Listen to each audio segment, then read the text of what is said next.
Let's be honest. Have you ever really thought about what happens to your house, your car, or your savings if you pass away without a will? Most of us put it off. But here's the thing. In South Africa, a plan for your assets already exists. It just might not be the plan you would have wanted. So let's just cut straight to it with a really direct question. If you were to die tomorrow, who gets everything you own? You probably have an answer in your head, right? But the law? Well, the law has its own very specific set of rules, and they might actually surprise you. So let's dive in. You see, it doesn't matter if you have a will or not, a plan for your estate is already in place. Think of it as the government's default will. It automatically kicks in for absolutely everyone who hasn't put their own wishes down in a legally binding way. Now, this default plan has a formal name, Intestate Succession. It's all laid out in the Intestate Succession Act. The best way to think about it is like the factory default setting on your phone. It's a pre-programmed, one-size-fits-all solution based on a very clear and strict family hierarchy. So, how does this default setting actually work? Well, the law basically goes on a search for your family.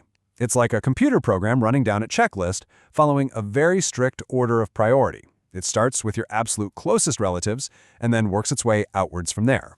And here is that exact checklist. First, the law looks for a spouse. No spouse? Okay, then it looks for descendants. We're talking children, or even grandchildren. Still nobody? The search moves up the family tree to your parents, then sideways to your siblings, and if all else fails, it looks for your nearest blood relatives. Now, here's the crucial part.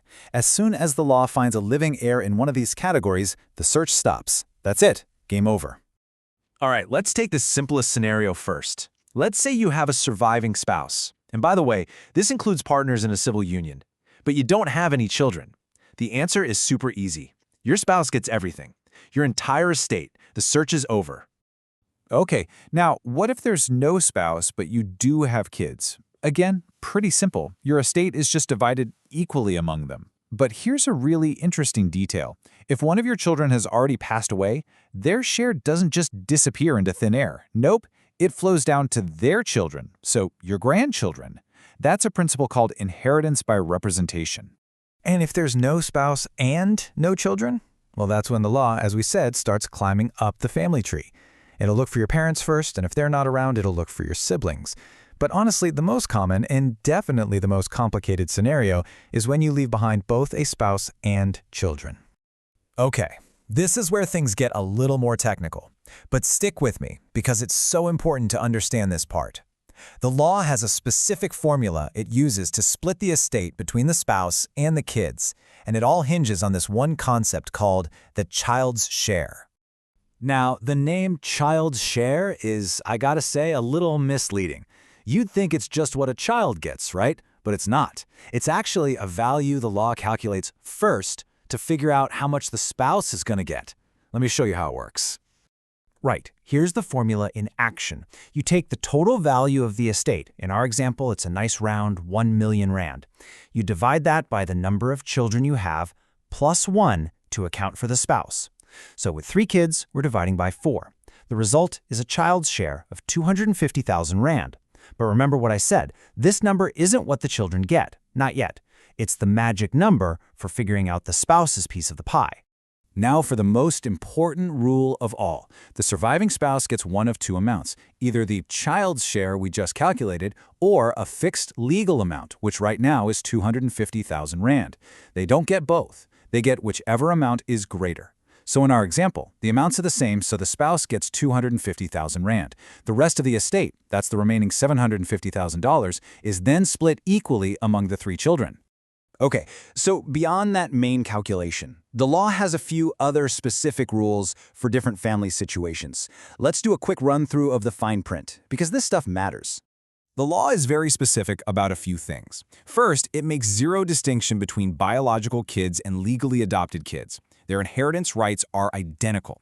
If there are legal polygamous marriages, the spouse's share is divided equally among all the spouses. Now, this is a big one for parents. If a minor inherits money, their share doesn't go to them directly. It's paid into the state's guardians fund and held there until they turn 18.